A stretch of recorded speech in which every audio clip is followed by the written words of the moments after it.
दिल्ली के शहर में उषा नाम की एक औरत अपनी 3 बहू सुनीता, पुष्पा और मोना के साथ रहती थी। शहर में ही पुष्पा का छोटा बेटा विनोद काम किया करता था। विनोद सभी को अपने साथ शहर ले आया। सभी एक ही कमरे में साथ रहते थे। इस वजह से हर दिन कुछ न कुछ नया पंगा होता ही रहता था। एक दिन सभी बहू दोपहर में काम करके थक जाती हैं और वह आराम करने के लिए कमरे में चली आती हैं। हे राम, आज तो बहुत थक गई, थोड़ा सा आराम कर लेती हूँ पंखे में। वैसे भी आज गर्मी बहुत है, मुझे तो चक्कर आ जाएंगे ऐसी गर्मी में। इतना कहकर सुनीता पंखे के नीचे लेटकर आराम करने लगती है। तभी वहाँ पर पुष्पा भी आ जाती है और वह सुनीता से कहती है, पुष्पा, अरे दीदी, यह क्या आपने ही सारी जगह घेर ली पंखे के नीचे? अब मैं कहाँ सोऊंगी? मुझे भी तो आराम करना है, थोड़ा साइड में हो जाइए दीदी। दोनों पंखे के नीचे लेटकर आराम करने लगती हैं। तभी वहाँ पर मोना भी आ जाती है। दीदी, आप तो बहुत तेज निकली, पहले ही पंखे के नीचे आके जगह घेर ली। अब मैं कहाँ आराम करूँगी? भला मुझे भी तो गर्मी लग रही है, मुझे चक्कर आ रहे हैं। बस फिर क्या, तीनों में लड़ाई शुरू हो जाती है। अगले दिन रात को जब सभी सो रहे थे, मोना को नींद ही नहीं आ रही थी क्योंकि पुष्पा तेज तेज खराटे लेकर सो रही थी। सभी आराम से सो रहे थे, लेकिन बेचारी मोना को तो नींद ही नहीं आ रही थी। मोना, हे राम, ये मैं कहाँ फंस गई? इस चिड़ियाघर में कितनी तेज कराटे लेती हैं ये औरतें। इस कराटे में कोई कैसे सो सकता है? और इन्हें देखो जरा कैसे घोड़े बेचकर सो रही हैं। मैं तो इनसे परेशान हो गई हूँ। कल विनोद जी आ रहे हैं, उनसे ही बात करूंगी। मुझे तो अलग कमरा चाहिए। अगले दिन मोना अलमारी के अंदर कपड़े की तह बनाकर रख देती है। कमरे की साफ सफाई भी कर देती है। तभी वहाँ सुनीता और पुष्पा दोनों गंदे पैर लेकर आ जाती हैं और अलमारी में से अपने कपड़े निकालकर मोना की बनाए कपड़ों की तह बिगाड़ देती हैं और यहाँ वहाँ फैला देती हैं। मोना को यह देखकर बहुत गुस्सा आता है। दीदी, यह सब क्या है? मैंने यहाँ साफ सफाई की है और आप गंदे पैर लेकर आ रही हो। और मैंने कपड़ों की तह बनाकर इतनी मुश्किल से जमाए थे, तुमने सारे बिगाड़ दिए। अरे अगर थोड़ा काम कर भी दिया तो क्या हुआ? अब करोगी तो है ही। इस घर की बहू जो हो और कह कैसे रही है जैसे बहुत बड़ा पहाड़ तोड़ दिया हो तुमने। तभी तीनों को लड़ता देख उषा वहाँ जाती है। अरे बहू, क्या हुआ? तुम तीनों ने कैसा आतंक सा मचा रखा है इस कमरे में? माँ जी, मुझे अब इससे वो नहीं रहना। एक ही कमरे में रहकर मैं तो परेशान हो चुकी हूँ। मुझे नहीं रहना अब इनके साथ। बहू, तू शांत हो जा, सब ठीक हो जाएगा। मैं इनसे बात करती हूँ। तभी वहाँ विनोद आ जाता है और वह तीनों की लड़ाई देख लेता है और वह अपनी माँ से कहता है, माँ, अब लड़ाई करने की कोई जरूरत नहीं पड़ेगी। अब कंपनी ने मुझे रहने के लिए एक बहुत बड़ा सा फ्लैट दिया है। उसमें बहुत सारे कमरे हैं। सभी अपने अपने कमरे में अलग अलग रहेंगे। यह तो हमें ऐसे हालातों में रहना पड़ रहा था, हमारी मजबूरी थी जो हम इस घर में रह रहे थे एक ही कमरे में। लेकिन माँ, अब सब ठीक हो जाएगा। और मोना, तुम भी अब गुस्सा खत्म करो, सब आराम से रहेंगे। मोना यह सुनकर खुश हो जाती है। उसके बाद सभी फ्लैट में रहने के लिए चले जाते हैं। Thanks for watching. Please like and comment. Subscribe. एक जंगल में बबली चिड़िया अपने पति कालू कौवे के साथ रहती थी। उनके पास छोटी सी जमीन थी। कुछ दिनों बाद उनके यहाँ एक बेटी का जन्म हुआ, जिसका नाम उन्होंने पीलू रखा। एक सड़क हादसे में कालू का पैर टूट जाता है। उसके बाद से बबली चिड़िया घर की सारी जिम्मेदारी संभालती है। बबली चिड़िया अपने खेत में बहुत ज्यादा खाद डालती थी, जिसकी वजह से उसकी फसल सूखने लगी और जमीन बंजर हो गई। कालू उसे डांटते हुए कहता है, बबली, मैंने तुमसे कितनी बार कहा था कि ज्यादा खाद मत डाला करो। अब देखो खेत बंजर हो गया ना। बबली कहती है, हाँ कालू, मुझे तुम्हारी बात सुननी चाहिए थी। मैं कल ही शहर के जंगल जाकर काम की तलाश करूंगी, जिससे हमारी घर गृहस्थी अच्छे से चल पाए। अगले दिन बबली चिड़िया शहर के जंगल काम की तलाश में जाती है। बबली चिड़िया अलग अलग दुकानों में जाकर काम मांगती है। किसी कपड़े की दुकान में जाती है, किसी फल फ्रूट वाले के पास जाती है, लेकिन उसे कोई भी काम नहीं देता है। जाओ बहन जाओ, हमारे पास तुम्हारे लिए कोई भी काम नहीं है। इस तरह से निराश होकर बबली चिड़िया एक डाल पर बैठ जाती है। बबली सोचती है, सुबह से शाम हो गई मगर मुझे किसी ने भी काम नहीं दिया। घर जाऊंगी तो कालू को क्या मुंह दिखाऊंगी? वो मुझसे पूछेगा तो मैं उसे क्या जवाब दूंगी? तभी वहाँ पर हरिया काका आते हैं और उससे पूछते हैं और उससे कहते हैं, बहन, मैं तुम्हें सुबह से देख रहा हूँ, तुम काम की तलाश में यहाँ वहाँ भटक रही हो। मेरी पास में ही एक कपड़े की दुकान है, अगर तुम चाहो तो वहाँ पर काम कर सकती हो, लेकिन मैं तुम्हें ज्यादा तनख्वाह नहीं दे पाऊंगा। बबली उस कपड़े की दुकान में हरिया काका के यहाँ काम करने लगती है। ऐसे ही कुछ दिन बीत तो जाते हैं, लेकिन फिर वो कपड़े की दुकान बंद हो जाती है और बबली एक बार फिर से बेरोजगार हो जाती है। दुखी मन से बबली अपने घर आती है और ये बात अपने पति को बताती है। वो रोते रोते कहती है, हे भगवान, ये कैसे दिन हमें दिखा रहे हो? अभी ले देकर तो मुझे कुछ काम मिला था, लेकिन फिर से मेरा काम छुड़वा दिए। अब मैं क्या करूँगी? अपनी माँ को रोता हुआ देखकर पीलू कहती है, माँ क्या हुआ तुमको? पापा मम्मी क्यों रो रही है?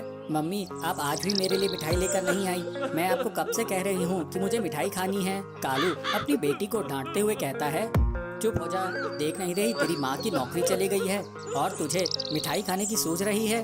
बबली कहती है, आप इसे मत डांटिए, इसमें इसका क्या दोष है?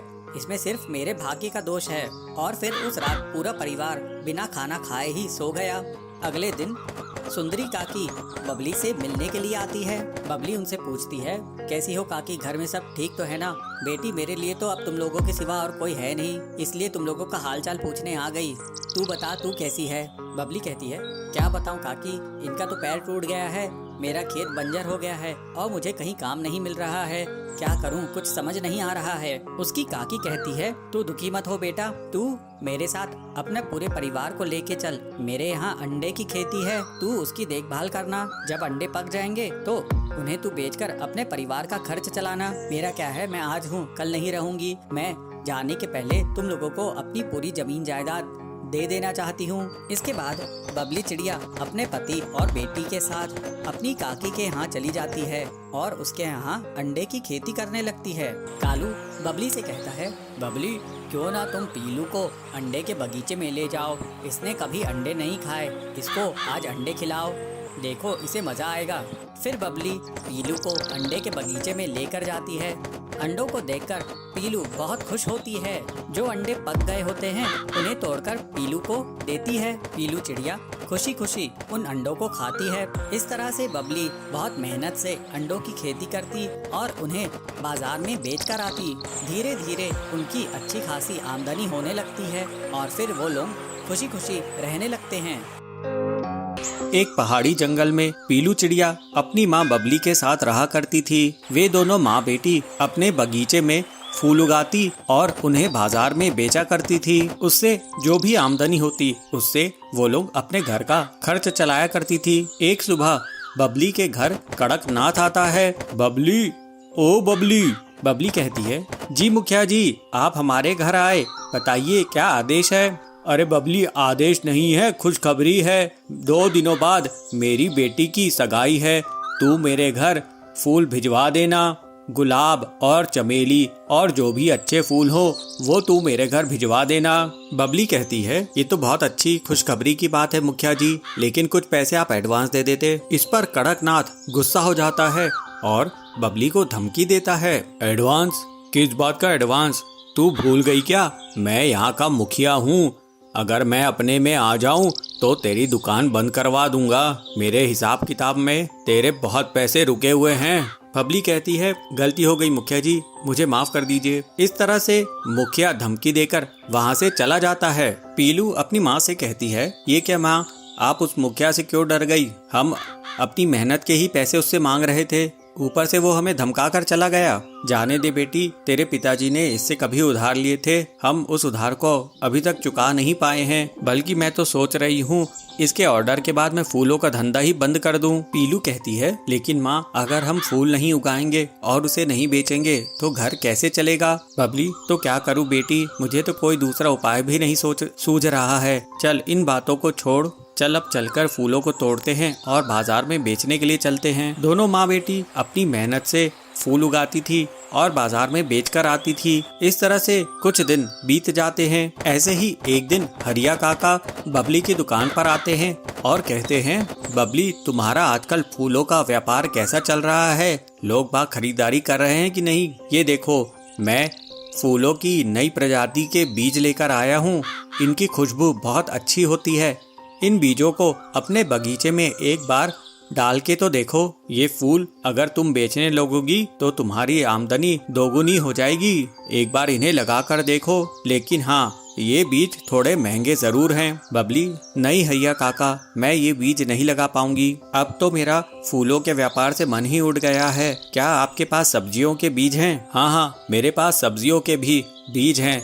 ये देखो, आलू, प्याज, बैंगन, भिंडी, करेला, तुम्हें क्या चाहिए ये बताओ। पीलू कहती है, काका, आप हमें प्याज के बीज दे दीजिए, हम प्याज की खेती किया करेंगे। ये ले पीलू, ये हैं प्याज के बीज। ये नए किस्म के हैं, इसमें बहुत जल्दी प्याज उगाते हैं। फिर पीलू के कहने पर बबली प्याज के बीज खरीद लेती है। अपने बगीचे में बबली पीलू से कहती है, बेटी तूने प्याज के बीज लेकर बहुत अच्छा करी, क्योंकि ये हर सीजन में हर कोई खाता ही है। पीलू कहती है, हाँ माँ, प्याज सेहत के लिए भी अच्छा होता है।